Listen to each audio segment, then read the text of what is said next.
So I want to start out today with saying thank you to Dr. Reshaunda Strickland. Thank you, Dr. Strickland, for joining us. And as you all may or may not know, May is actually National Mental Health Month. So I thought this would be a great time to have Dr. Strickland come on and just kind of talk with us a little about mental illness. You guys know Operation Care, we stood up a little over a year ago, and we have just been trying to empower the community with just a lot of knowledge and awareness. CARE actually stands for continuity, assistance, restoration, and empowerment. And that's what we're doing through these Zoom sessions, is trying to stay connected with our community and also to provide you with the assistance that you may need, whether it's mental or physical, emotional.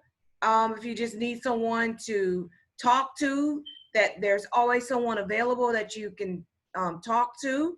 We also want to educate people. And that's what this is all about. It's about educating everyone, especially now, if not before, even more so now, because we're dealing with so much as it relates to our own emotional being. And so we want to kind of just clear up some of those myths about mental illness, and, you know, let it be known that the stigmas that may have come in the past with it, no longer, we don't have to deal with that because there is help. So we are grateful to have you, Dr. Strickland, with us today. So I am going to turn it over to you. Thank you. Absolutely. So I want to first take some time to thank Operation Care for having me today. It is an honor to be asked to do something that I love doing, which is talk about mental health. It is a subject that I am passionate about. So one thing I will say, if I start to seem like I'm droning on and on, please feel free, like Ms. Hollis said, to raise your hand in the reaction button to kind of stop me and ask any questions that you feel, kind of come to mind in the moment. I don't mind being interrupted. That is okay, because this is a learning session. So if something sparks your interest right then, I want to be able to address that question or concern in the moment. So please do not feel afraid or embarrassed to interrupt me. There will also be a Q&A piece at the end for those individuals that have a more structured set of questions that they would like for me to answer, or just don't want to interrupt. So we will definitely do that as well. So just a little bit about me before I kind of jump into the discussion piece for today. I co-own a private practice in Bedford, Texas, for my non-Texas residents, with a young lady that I went to graduate school with, and just working in the field in various areas. Some of my specialties include individuals with special needs, in particular adults with autism spectrum, doing behavior plans and testing and training staff for group homes and things like that.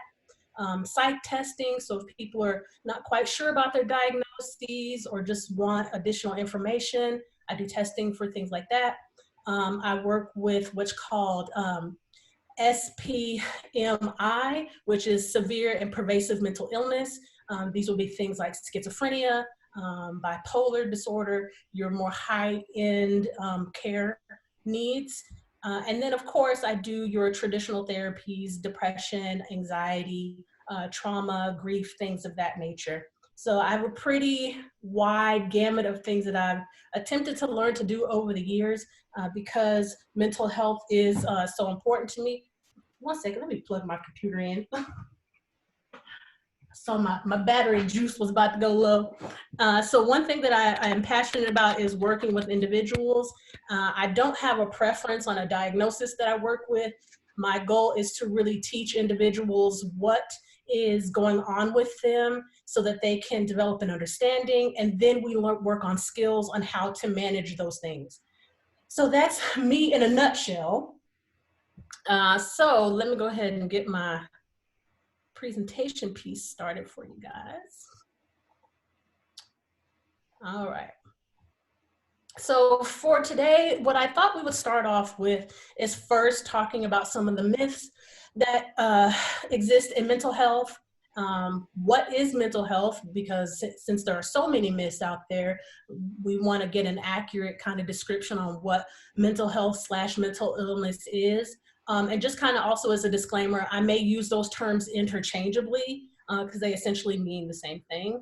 Um, how to deal with particular types of symptoms that occur with certain diagnoses. That'll be the third thing that I'll cover. Next will be some practice on how to use some of the techniques. So I'll go over one or two of those pretty specifically. And then the last two pieces that we'll talk about is I wanted to give everybody an introduction on how to set boundaries.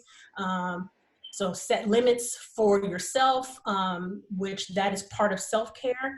And then the last one is, since we're dealing with all of this stuff with coronavirus and being out of work, transitioning back to work, transitioning back into society, how to kind of deal with that and get yourself prepared as we're jumping back into our new normal.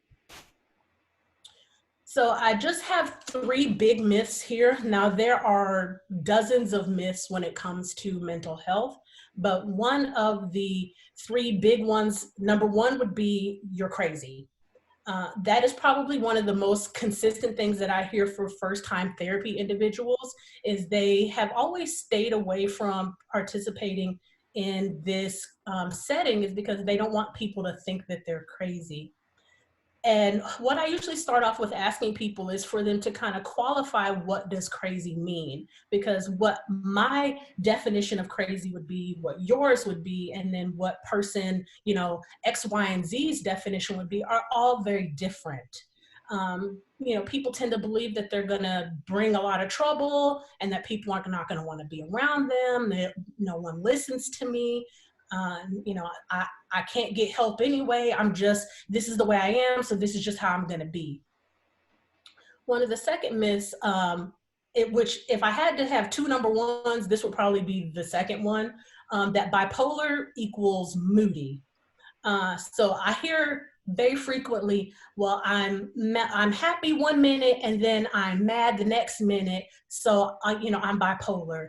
Or people say, oh, my bipolar's acting up today. I just don't feel like dealing with people today. You know, things of that nature.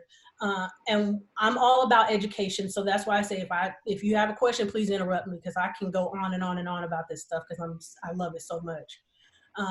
I like for people to understand that if you have this diagnosis, what does that really mean?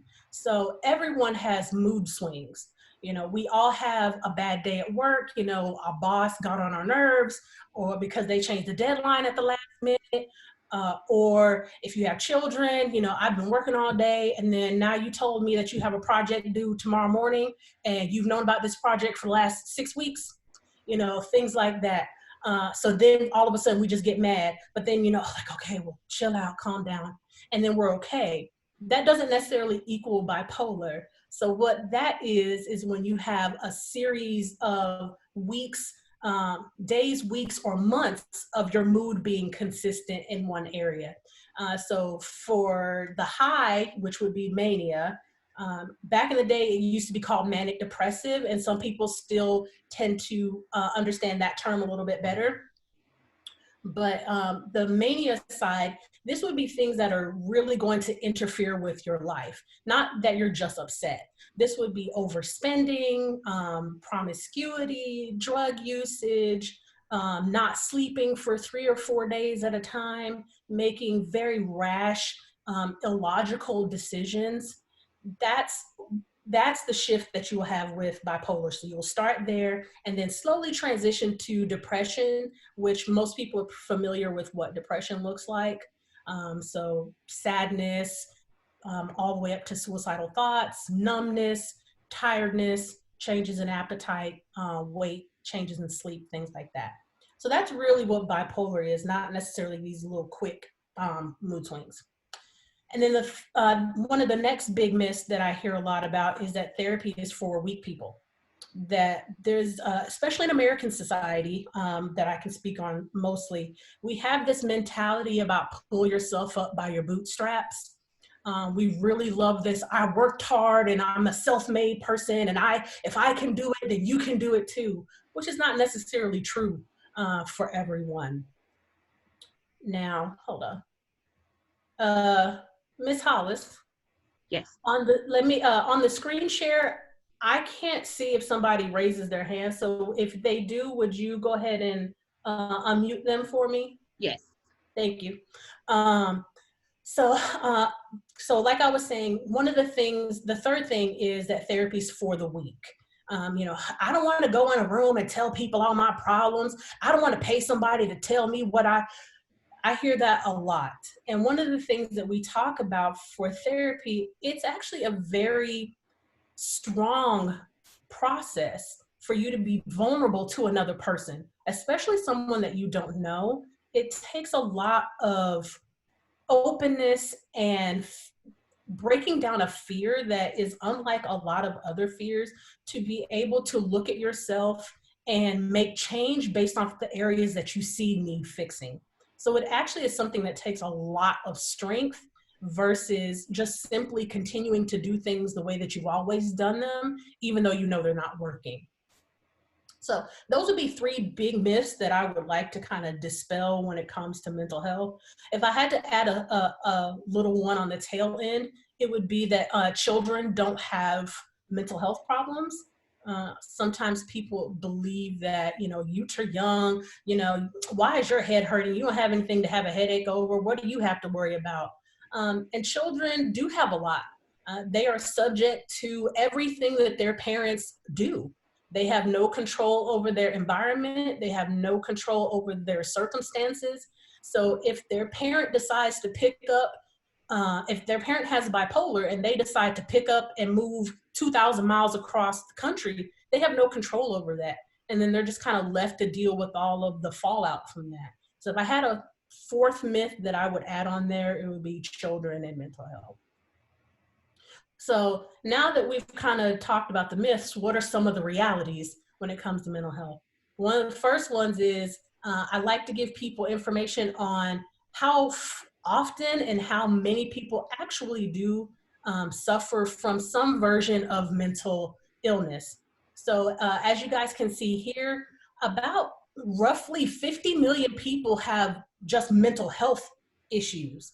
And this is not talking about very severe mental health. This is just for, in my field, what we would call like the common cold of, you know, mental health symptoms, which would be depression, anxiety, things like that. And then down here, like I was saying earlier, like severe mental illness, roughly a little under 12 million people suffer from severe mental illness. So it is actually something that a lot of people themselves deal with. And then when you think about the net of people that 50 million people know, just looking at family, friends, coworkers, most of us know someone that is either has dealt with or is currently dealing with some version of mental illness, whether that is your more low end or your very severe end of that process. So just to kind of define in a very concrete way what mental illness is. So this is something that affects thinking, feeling, mood, and then what I would add in there are actions. So we are creatures that do, it's like a little triad. So you think, you feel, and you do. And all three of those things interact with one another to basically affect what's going on with you internally. While you can have anxiety, for example, everyone's experience of that is going to be different because of course we're all individuals, but your anxiety will still affect that kind of triangle that I was just talking about. So some people experience things very severely and they have panic attacks and it's very difficult for them to work or move forward once their mind is kind of started having difficulty with a thought process. And then you have some people that really do can do that pull yourself up by the bootstraps. You know, they have anxiety, but they've learned over years how to deal with it in their own way. Sometimes that's healthy, sometimes it's unhealthy, but they have definitely learned different ways to be able to deal with that.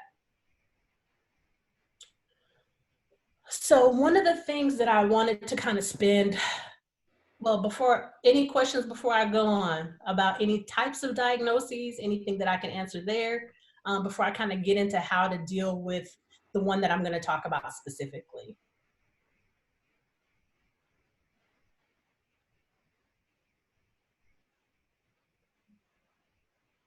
So just get Ms. Hollis, if you'll just give me a thumbs up and I'll move on and move forward. Okay. So with the coronavirus, one of the things that I've heard most frequently with the clients that I've been seeing, you know, existing clients as well as new ones that I've taken on is anxiety. And some people are now suffering with anxiety that have never experienced it before, or if they have, it's been very mild. And with a lot of the changes that have occurred recently, people are having a struggle on how to deal with all of this. Changes in work, changes in school schedules for those individuals with children. People have lost their jobs. People have lost family members to coronavirus. And, you know, it's bringing about a new sense of how to deal with things that we've never had to experience before. Not being able to, for example, go to an individual's funeral that has passed away, and only being able to attend certain things virtually. You know, we're starting to have a rise in people feeling disconnected from the world around them because they have essentially just been boxed into dealing with things virtually. So one of the ways that, well, let me talk about first what anxiety looks like before I jump into mindfulness, because mindfulness is kind of one of the ways that you deal with anxiety. So what anxiety is, for simply, anxiety is just worry. It keeps you in it's future oriented. So you tend to think about what's gonna happen or what might be, or, oh my gosh, how did this get here? Or what am I gonna do? That tends to be where anxiety floats. Depression, on the other end, is past oriented. So, oh my gosh, I can't believe that happened. Oh man, where am I gonna go from here? It's not gonna get any better. That tends to be more depression. So people are, like I said, everyone is experiencing something very different than they have before. So they don't know what's going to happen in the future, which is causing people's anxiety to go up. I told Ms. Hollis that I would kind of focus most on anxiety, even though depression is something that is very closely tied to anxiety.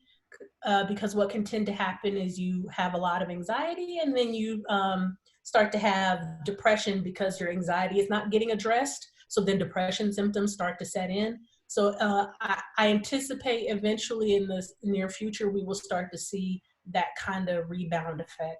But for now, we'll focus on anxiety. So physically, what that looks like, it can be heart racing, sweating, stomach irritation. So sometimes people feel queasy, or they feel like they might have diarrhea. It can be blushing. So if you're feeling embarrassed about something, or hot flashes, things like that. Confusion is another one, just not sure where to go or what to do, and you kind of feel like you get stuck in a place. Trembling, some people shake when they get nervous, so you would get a lot of that with like performance anxiety, getting ready to go on stage, or getting ready to give a talk. You might have some, shakiness and things like that. What else for? Sleep problems. So this tends to occur with racing thoughts. This would be, you're getting ready to lay down to go to sleep, and then all of a sudden you weren't thinking about all of these things, and then you get this flood of thoughts that come as soon as you try to lay down and go to sleep. So then that affects your ability to go to sleep, which then affects your quality of sleep, and then you feel fatigued the next day. which is also a physical symptom that can come with anxiety because you're just so tired from thinking. Some of the mental parts that are anxiety would, like I said earlier, would be confusion. It would also be excess worrying. So just kind of that worry wart, like, oh my gosh. How I usually talk about it with my clients is, if everyone's familiar with Piglet from Winnie the Pooh, and he always goes, oh dear, oh dear, oh dear. That's kind of the basic way to kind of explain anxiety in a visual way, because it really does kind of keep you paralyzed and you just don't know where to go.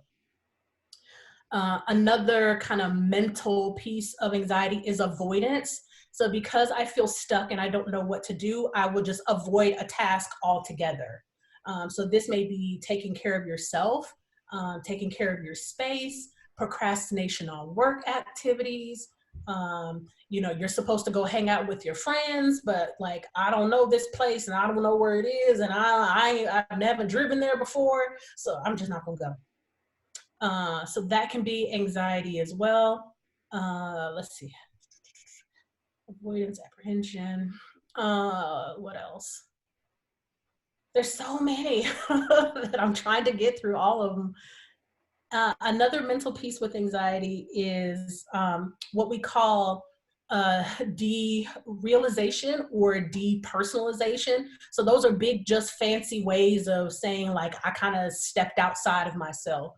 So if you've ever heard somebody say, like, it felt like I was watching myself do something, that's what they mean. So they've kind of stepped outside of the situation and they don't really feel like they're a part of what's going on. It's kind of like stuff is just happening around them. And then all the way to your most extreme end of anxiety would be a panic attack. This is something that comes on pretty suddenly, usually without any warning. And that is most people say they feel like they're having a heart attack. So they may clutch the chest, breathe very heavily, or hyperventilating, kind of like that kind of thing. They may kind of seem like they're freaking out. And it's usually it feels like an hour, but in reality, it's probably just a couple of minutes that you would feel that. But that's, again, one of those kind of derealization things where you're outside.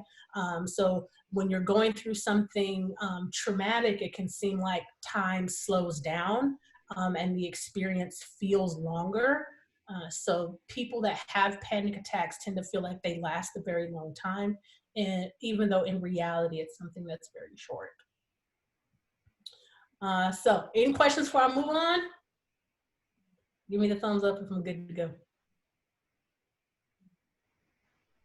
So if I'm going too fast, please let me know, because I want to make sure that I give you guys the best bang for your buck and give you as much information as possible in this time frame.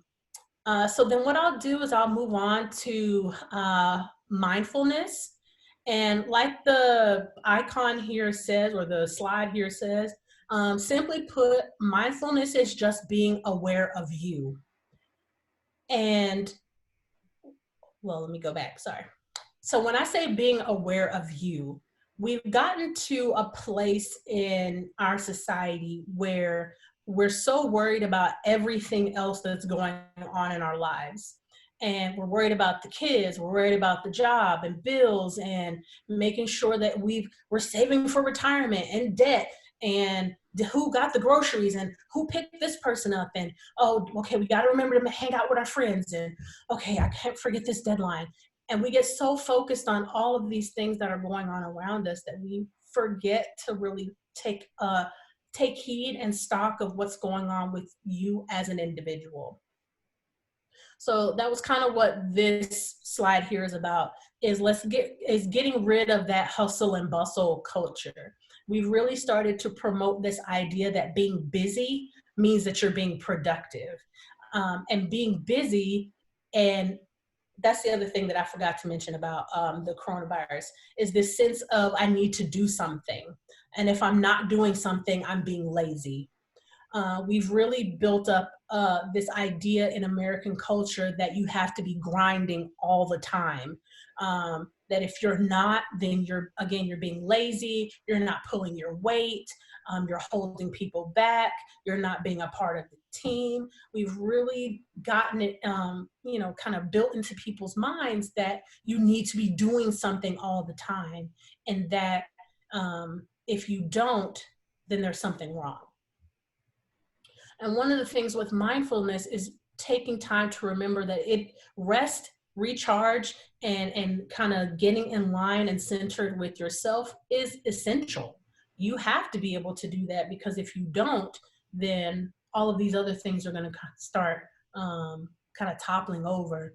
It's like a Jenga tower, if I had to describe it. I'm a visual person, so y'all forgive me. So it's kind of like Jenga. So that's kind of this Jenga tower all together is the ideal, situation. But as you start experiencing these things, so you pull one block out, that's work. Pull another block out, that's the kids. Pull another block out, that's family. Pull another one out, that's friends. And as things start to get unstable, what you would want to do with mindfulness is essentially you're recognizing what is going on with your tower. Your tower is unstable. So let me take some of these blocks and put them back in their respective areas to give me that stability back again. Okay, so what does mindfulness actually do for people? One, it does actually create an enhanced productivity. So you do become, more focused at your job, and more, focused at home and what you're doing for your day-to-day routine. It allows you to really get away from, I have to do this and I have to do this. And then you have these checklists that you're giving yourself grief over because I had 10 things on there and I only got 3 done.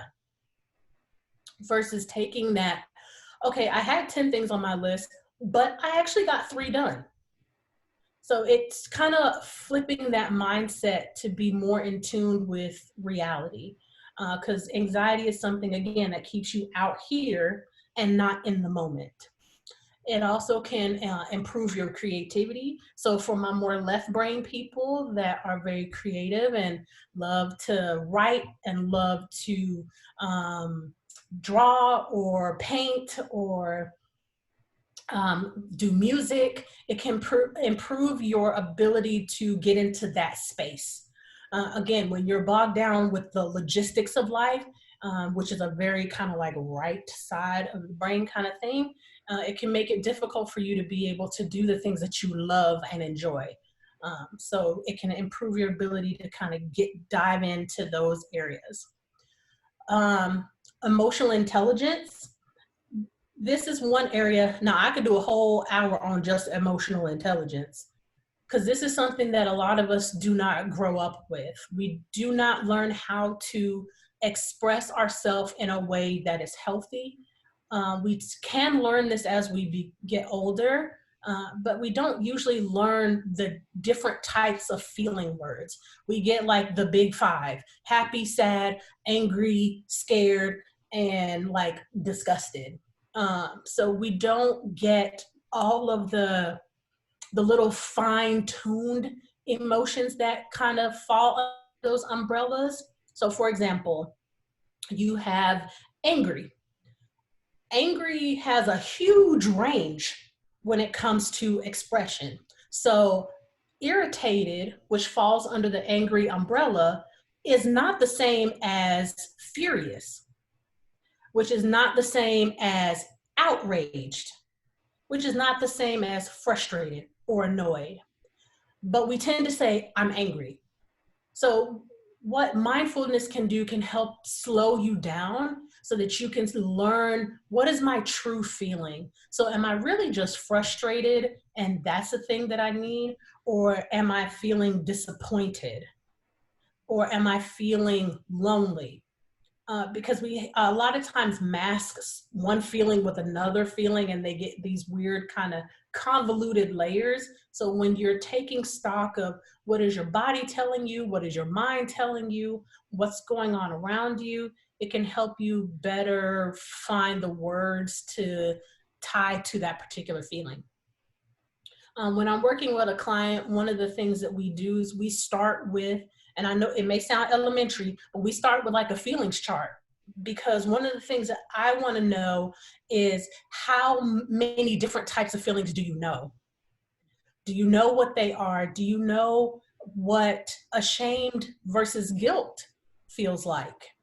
You know, are you able to tell the difference between those two things, or do they kind of mesh into this, I just feel guilt?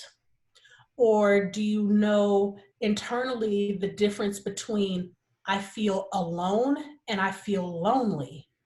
Because those, although they have the same root of the word, they mean two totally different things. So we usually start off with a feelings chart to kind of work through some of those feelings. And then we have some, I have some other techniques that I do on how to identify like inside versus outside feelings, because we usually have a bunch of outside stuff that we show people, because we haven't learned fully how to access the internal feelings.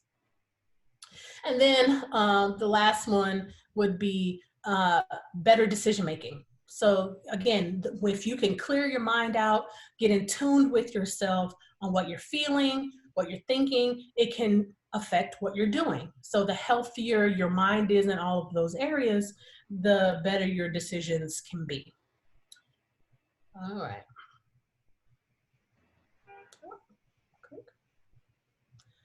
Okay, so what are some tools for mindfulness? So check the time, okay. So one of the things, like I've been saying kind of on repeat, is be aware of what your body is telling you. We've gotten so not used to looking at our bodies. So if you're doing a lot of this, that's anxiety. That's muscle tension, which I forgot to list earlier. That's muscle tension. That's, you know, you're holding stuff in your shoulders and you're like, it's in your back and all of these things. That now, if you have a physical condition, this is barring any, like if you have any injuries or anything like that, or if you just slept wrong. But if taking those out of the equation, that's usually some mental health condition that's being stored in your body. There is a book that's called The Body Keeps the Score, that talks about how your body will store emotional stress. It will keep it in your gut, which can lead to weight gain. It can keep it in your muscles, like in your neck, which can lead to tiredness and muscle tension.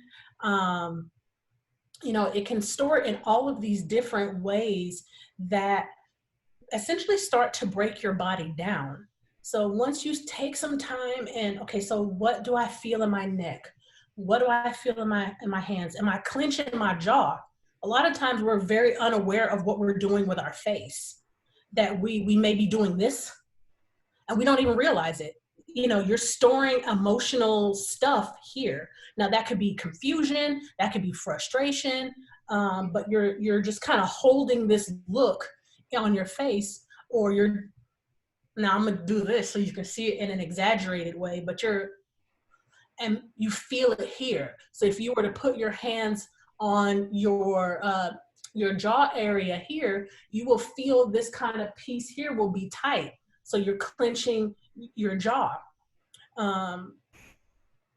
Some people, they slouch over.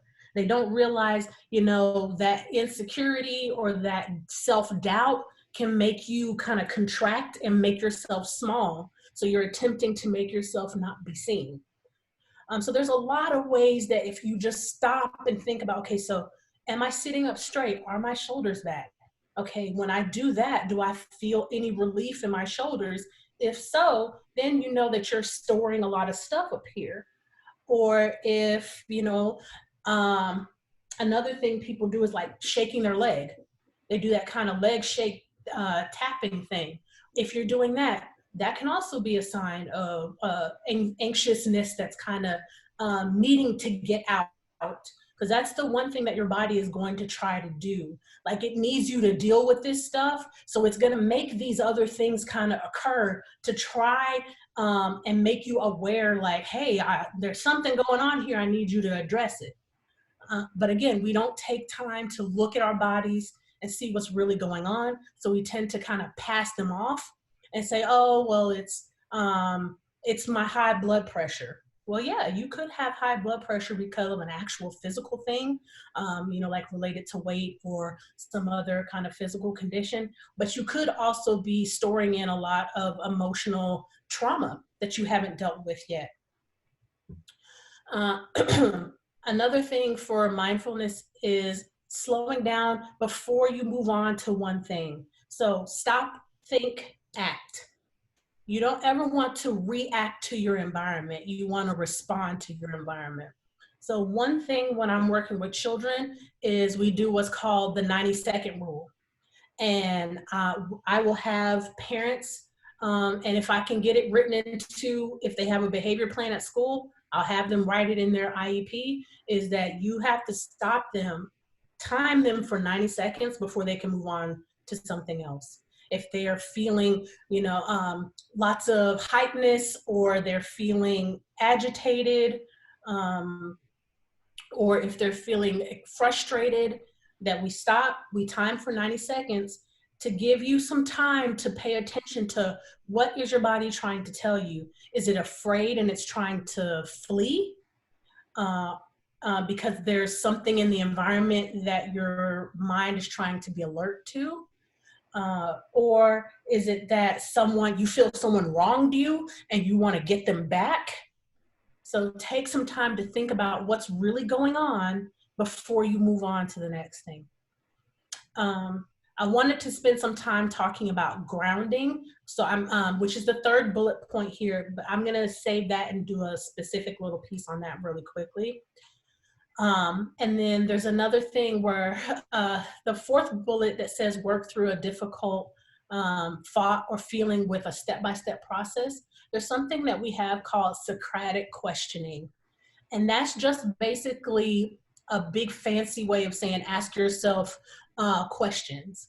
So you would start with, so some of my anxious people, one of their homeworks I have them is, I want you to only this week think about, is this thought based off fact or feeling? And that's it. Start there. Because a lot of times we run with what's in our head as if it's 100% true. And just because something is in your mind, that doesn't mean that it's true. It's real. It is 100% real because it is your feeling, it is your thought. But your thoughts are not always true. They can be very biased towards you or very biased against you. It just kind of depends if you're, if where your control kind of comes from. So I have people kind of start with that question, and then we work through based off whatever their issue is. So another one I may have someone do is, what is my evidence that, so if it's based off fact, okay, so what is my evidence that makes this thought a fact? So then we look for the evidence to support what it is that you're thinking. If it's based off feeling, okay, so then we ask, what is the situation that's causing this feeling to be created? Is this a situation that, that you started? Is this a situation that someone else started? Do you have any control in this situation? So we just start breaking things down to take them from feeling like a mountain and actually making them into a molehill. So we kind of do the reverse. People usually say, you're turning a mountain into, no, a molehill into a mountain, something like that. But we're going to do the opposite and take a situation that seems really large and unclimbable, and making it more of a bite-sized thing that you can actually handle. So I said I wanted to spend some time talking about grounding really quickly. So these are just some handy tips here on kind of how to deal with anxiety or just kind of general mental health in general. You want to incorporate gratitude. So a lot of times we look at what has gone wrong. So, well, this didn't work out and this didn't happen and this didn't happen, but we don't take time to look out, okay, so, but what actually did work out? So you had 5 situations, 3 went well, but 2 didn't, and you're only focusing on the 2, and you're paying no attention to the ones that actually did go right.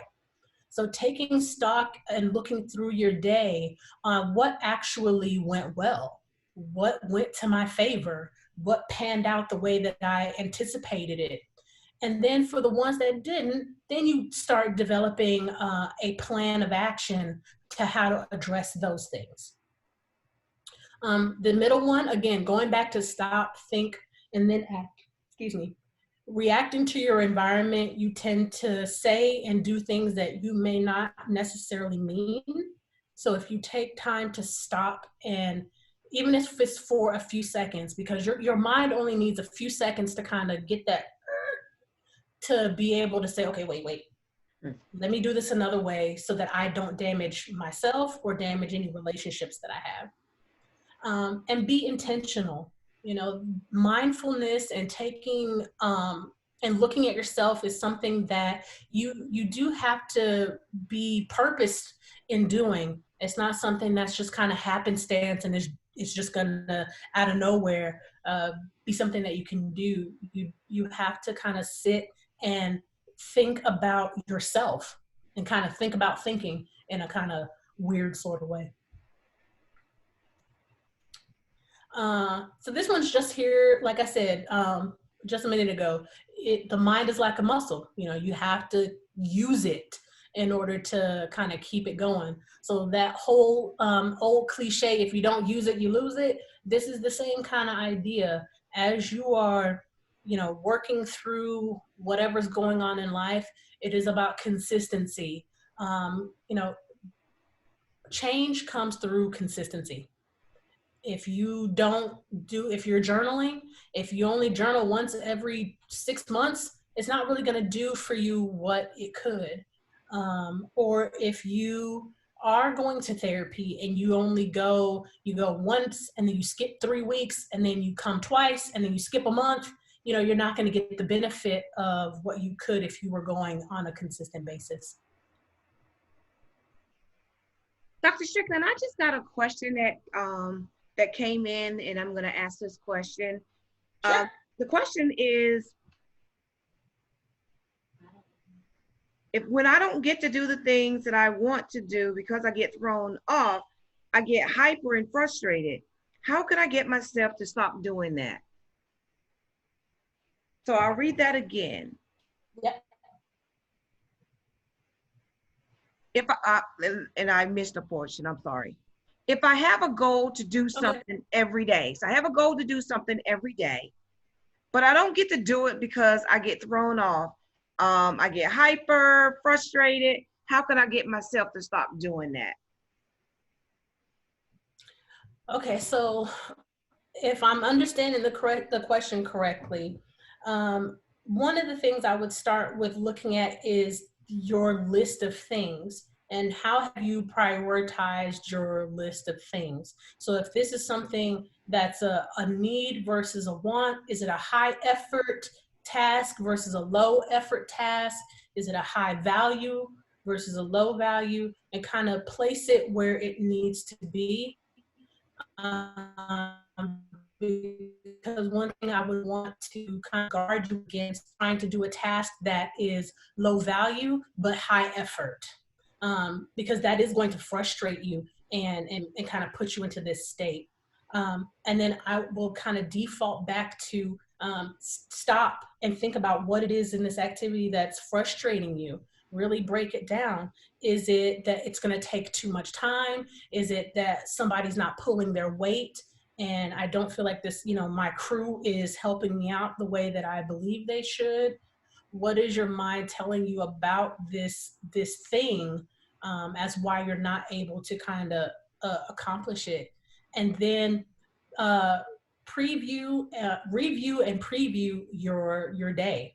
So again, when you go through and say, okay, let's say you wanted to do the laundry, and every time you get ready to do the laundry, somebody comes up and interrupts you and You know, somebody wants your attention here, or then you get distracted and you go over here. Looking at your day, so what distracted me? How can I incorporate this into my day in a different kind of way? Do I need to structure my day a little bit differently? Is this something I need to delegate to somebody else because this task has just now become something that I can't address anymore? So it's okay to let stuff go, and get help. You know, if it's something that you can receive assistance with, it's okay to ask somebody else. You know, if you have a spouse or a sibling or a parent, or if it's at work, it's a coworker. You know, asking someone if this is something they can help you with is actually okay. That kind of goes back to that bootstrap mentality that I was talking about earlier, that we got to kind of do everything by ourselves. So I would look at your situation and start kind of picking it apart that way. And then looking at, as far as the emotional piece of that, is grounding. So that's a good segue. So thank you for your question. So grounding is one way that when you feel that hypeness, is a way to bring you back to reality. So when you use this technique, what you're doing is, and I know this says boundaries, but we're going to talk about grounding for a second. So you use your environment to kind of bring you back to the here and now. So you use your 5 senses to bring you back to reality. So if I had to scoot back, so what I usually have people do is, if you're in your home or if you're at work, really just kind of try to find as comfortable of a position as you can. And you want to look at 5 things you can, 5 things you can hear, 4 things you can see, smell. So it's 5, 4, 3, 2, and then 1. So you want hear, see, feel. They don't have taste, so it's actually 4. Touch, and then you do some deep breathing after that. So if you're looking for things in your environment you can hear, so what you would do is it's easier to close your eyes, so then you just kind of sit and you listen for the sounds that are around you. Is the AC unit going? Are there people talking in the background? Are there cars running by in my neighborhood? Is somebody chewing their gum really loud beside me? You listen for things in your environment. Then you look for stuff that's around you to bring you back to the moment. So you may look outside, you know, kind of at the weather, or, you know, it's really bright in this room.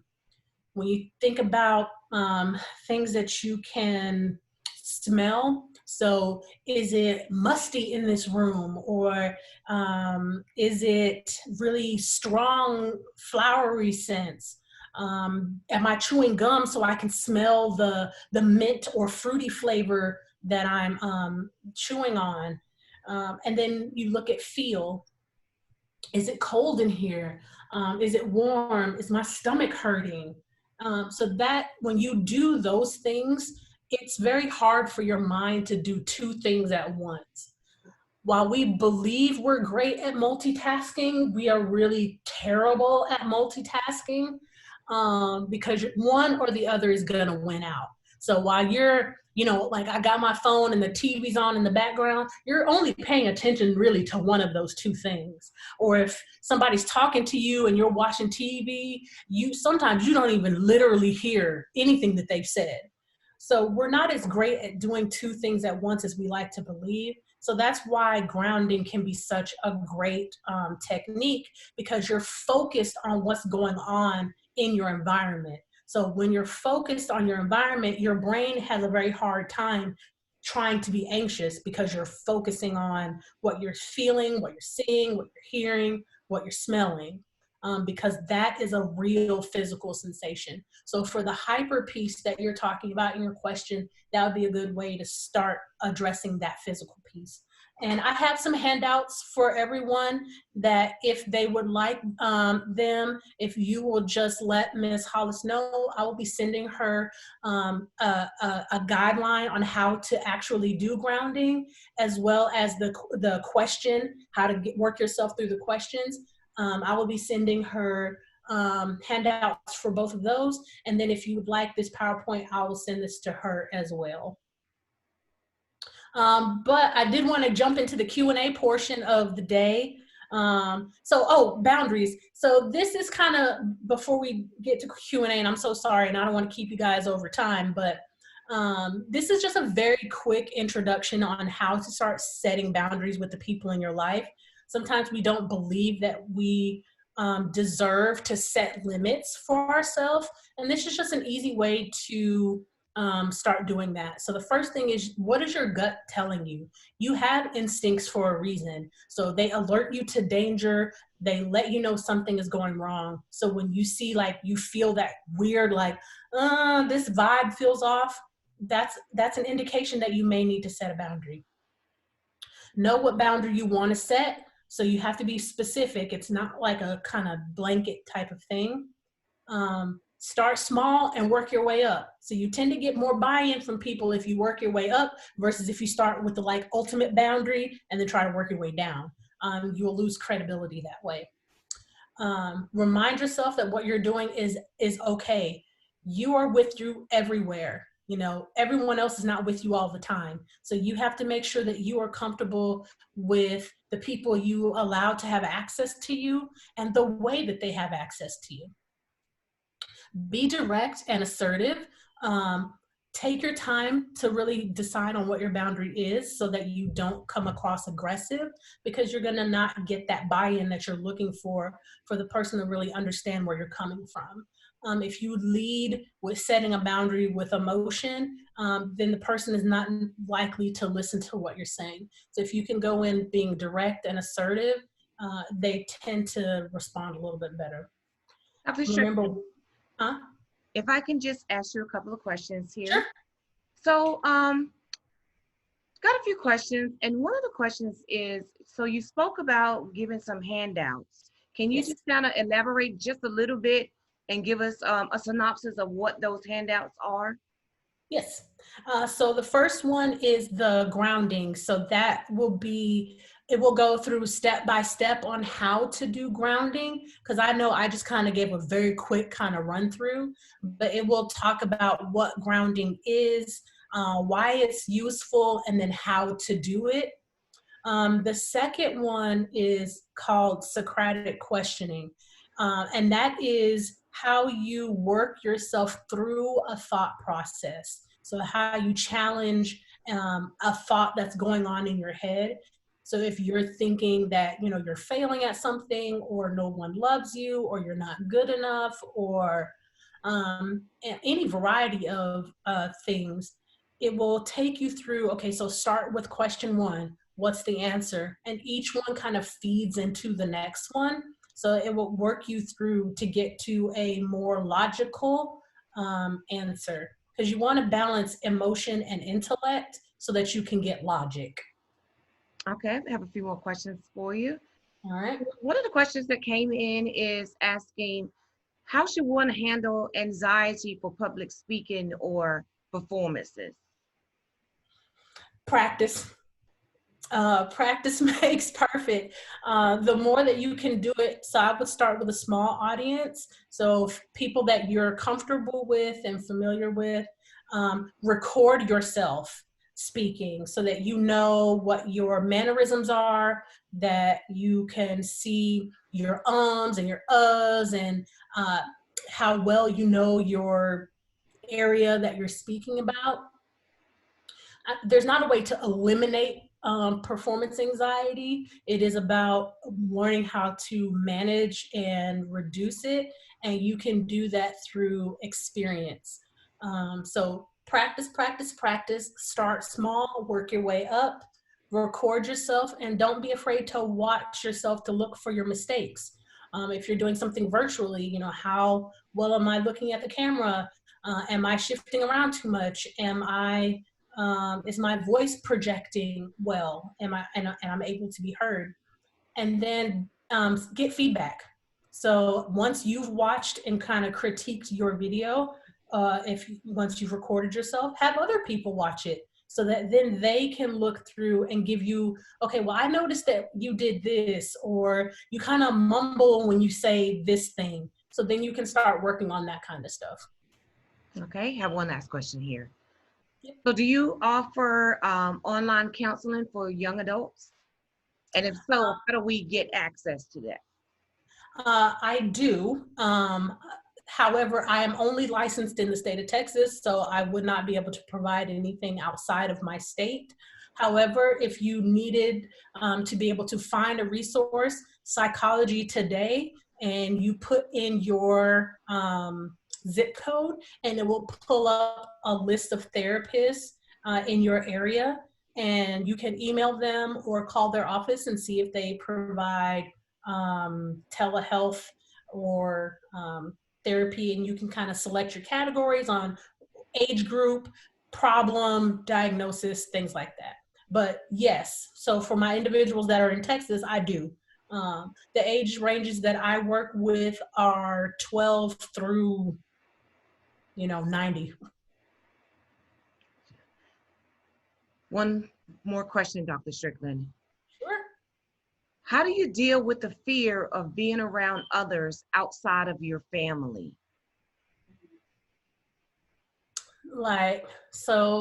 If they can clarify, just want to make sure I'm answering the right thing. So fear like you don't get along, or fear like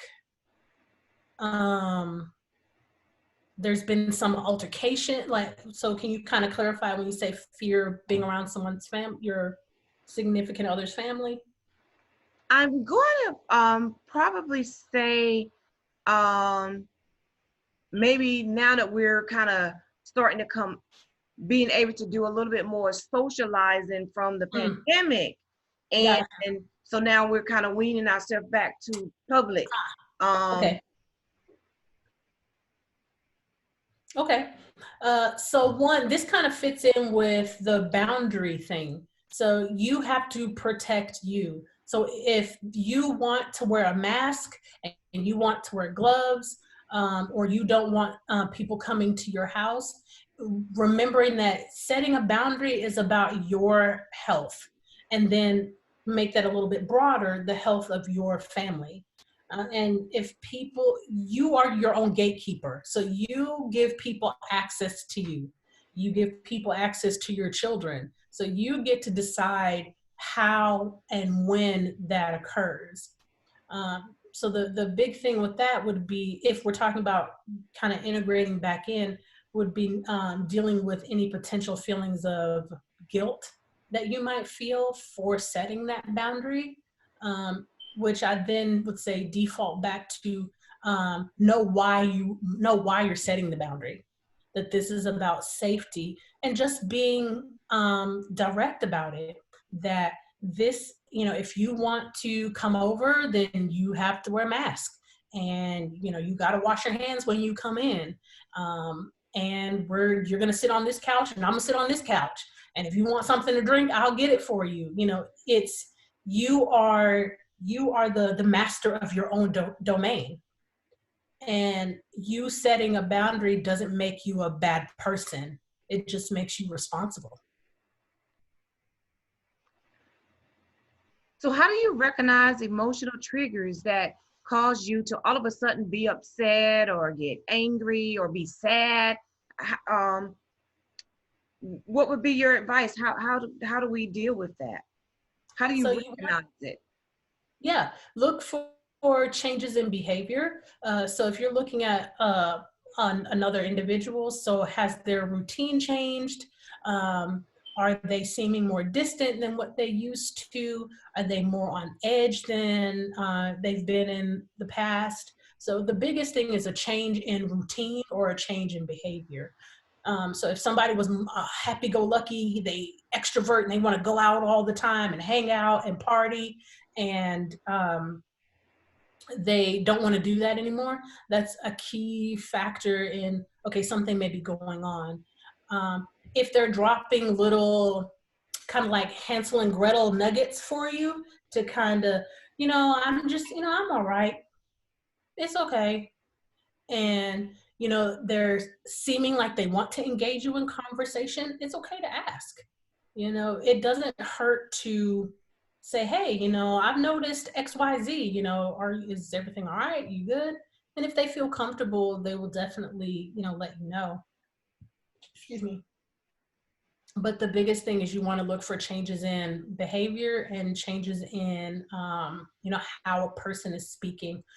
If they start to look differently, so they don't look as, upkept as they usually do.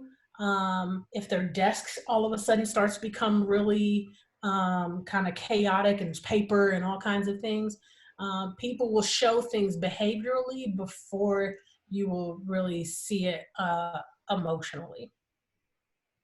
Okay. So now taking those same things into consideration, what if it's you, the individual, that all of a sudden I'm having these different, I'm going to call them mood swings, Mhm. these emotional triggers. One moment, the individual may be happy, and all of a sudden it could just be out, seems like out of the clear blue Mhm. that I'm a little sad now, Mhm. or I'm a little anxious now, or just the thought of the win, I got upset.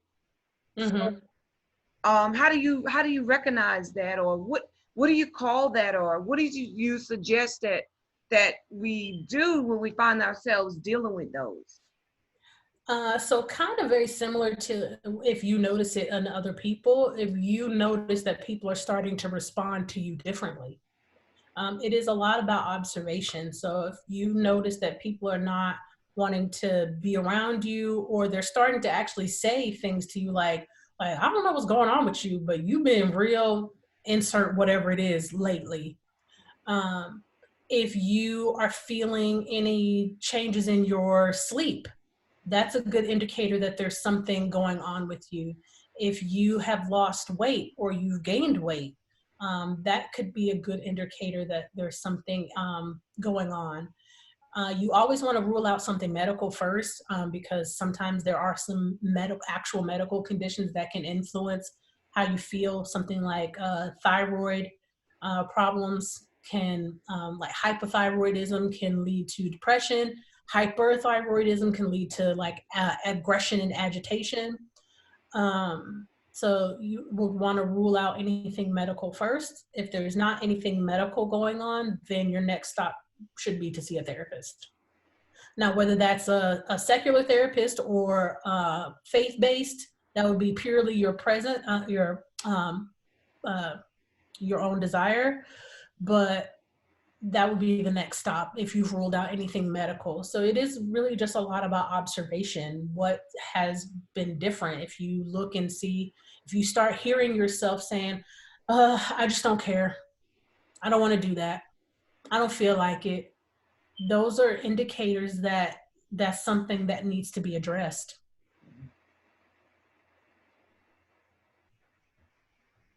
So one last question, Dr. Strickland. Yes. So when an individual finds themselves just unmotivated, sometimes feeling like antisociable, not wanting to even get out of bed or do anything functional, Mm-hmm.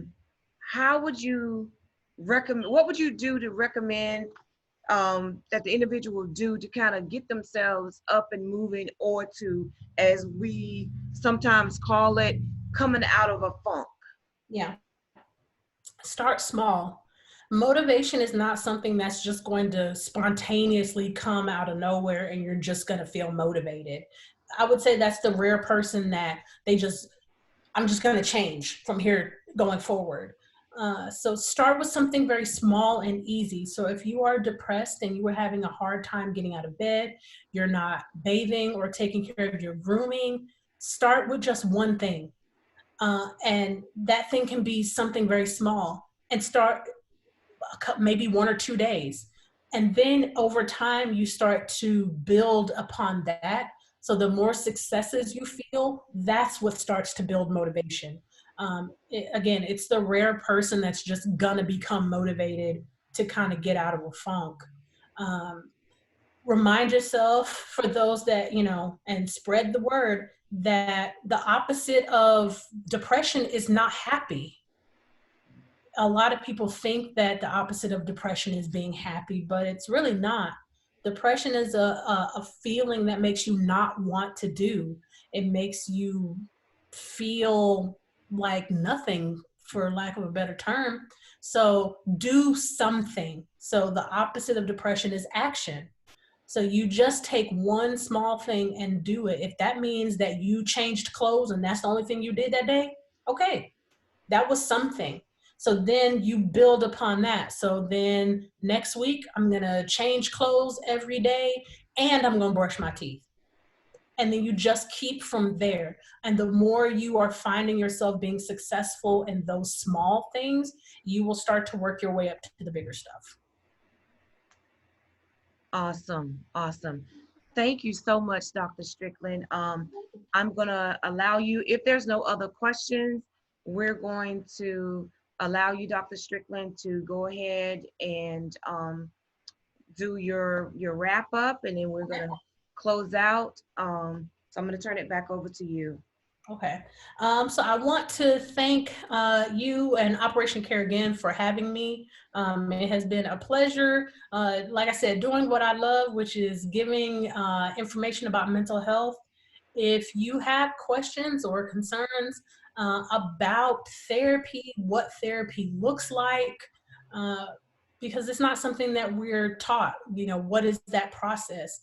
I am open for questions. You are more than welcome to reach out to Ms. Hollis, and she can give you my contact information, and I can answer whatever questions that you may have. And I just kind of want to leave you guys with, again, therapy and mental health treatment really does take strength. It is not something that is for the weak of heart.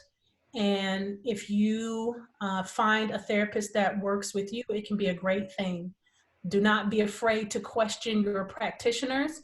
It is our job to make sure that you have a safe space, that you are knowledgeable about what's going on with you, and that we work with you to get to where you want to be. So never feel afraid to advocate for yourself. So those are my parting words. Thank you, guys. Thank you, Dr. Strickland.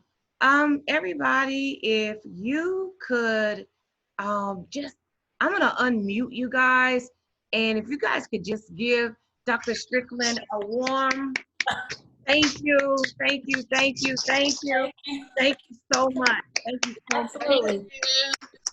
How do you do that? Absolutely.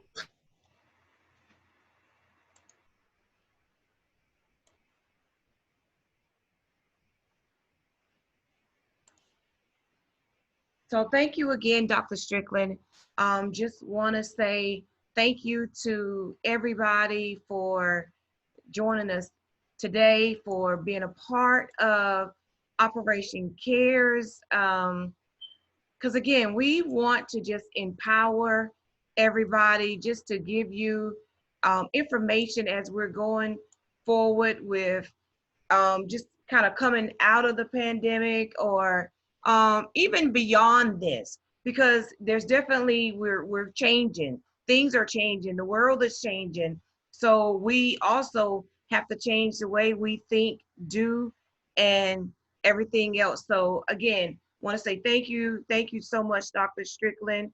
We've enjoyed our time with you. And I would say to everyone, have a great day. Whatever you do, but you do you, but you wish you could do what Hollywood.